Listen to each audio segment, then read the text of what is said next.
अस्सलाम वालेकुम दोस्तों। आज का जो हमारा टॉपिक है वो है ऊप्स। वीडियो को शुरू करने से पहले मैं आपको ये बात बताना चाहता हूँ कि आज से पहले हमने आज तक जो भी पढ़ा, जो भी हमने आपको वीडियोस के ज़रिए सिखाने की कोशिश की, वो सब बेसिक था जो तकरीबन हर लैंग्वेज में इस्तेमाल होता है। तो आप उन वीडियोस को अच्छी तरह से देखें और उनकी प्रैक्टिस करें ताकि आपकी बेसिक पे ग्रिप हासिल हो सके, ठीक है। और आने वाली जो वीडियोस होंगी हमारी, उसको आपको समझने में आसानी हो, ठीक। अब हम समझते हैं कि व्हाट इज़ ऊप, ठीक है। व्हाट इज़ ऊप? ऊप है क्या?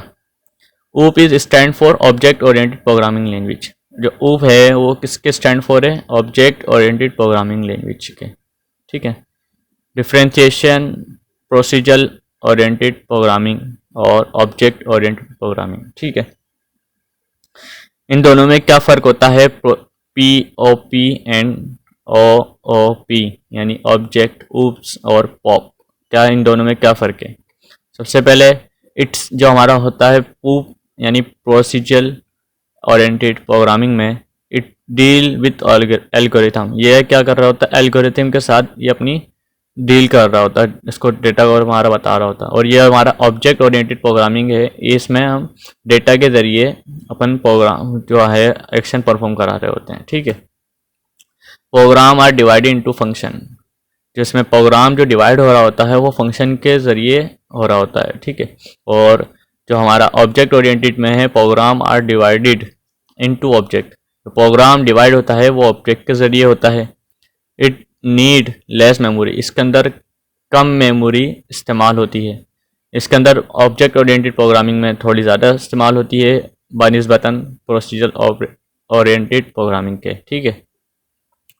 Don't have access specified.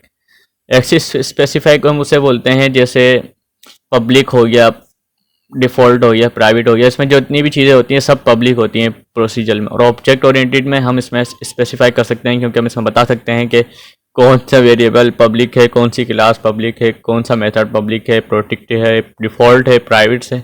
हम इसके अंदर अपनी मर्ज़ी से बता सकते हैं कि कौन सा स्पेसिफिक एक्सेस देना चाह रहे हैं, ठीक है।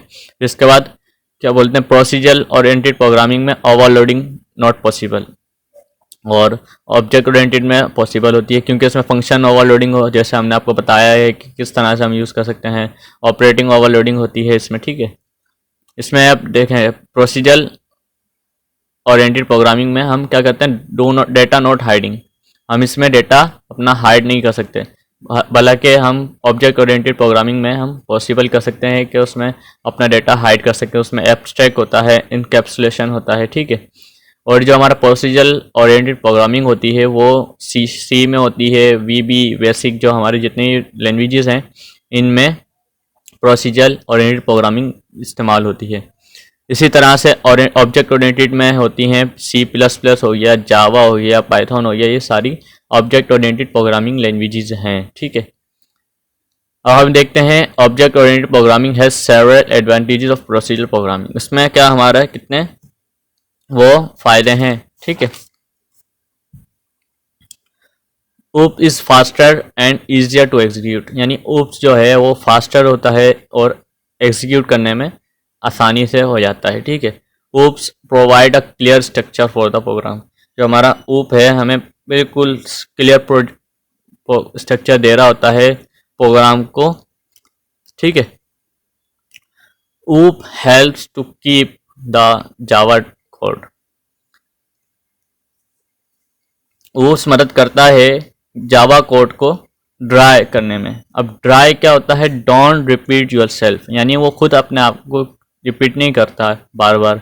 And code make code easier to maintain. अब जो कोड है वो ईजी हो जाता है मेंटेन, मॉडिफाई एंड डिबग। अब उसके अंदर हम मॉडिफाई भी कर सकते हैं और डिबग भी आराम से ओप्स की जरिए हम कर सकते हैं, ठीक है।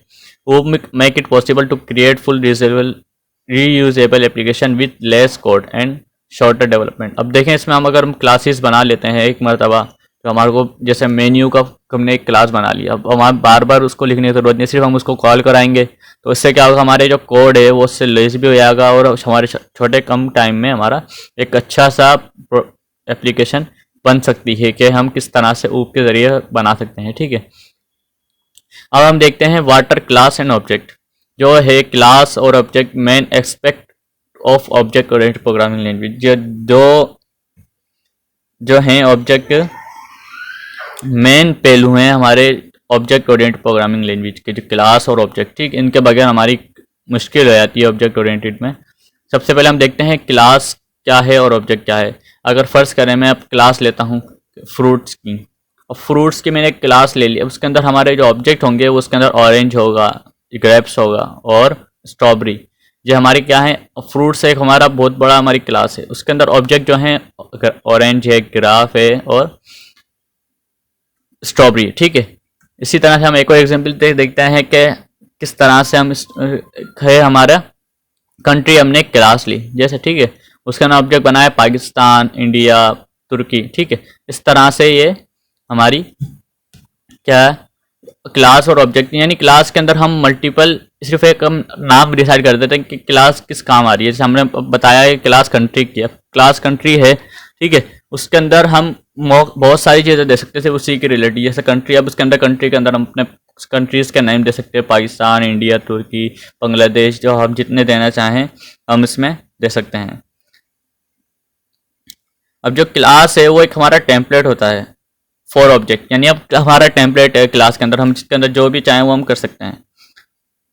ठीक है, and object is the instant of class, यानी ऑब्जेक्ट उसकी हिस्सा होता है एक हमारा। ठीक है, तो उम्मीद है कि आप समझे होंगे कि क्या क्या होता है ऊप्स, व्हाट इज ऊप्स, इस वीडियो के ज़रिए। मिलते हैं नेक्स्ट वीडियो में। अगर आपका कोई सवाल है या फिर आपको कुछ बात समझ नहीं आए तो प्लीज़ हमारे कमेंट बॉक्स में पूछ सकते हैं। तो खुदा हाफिज़।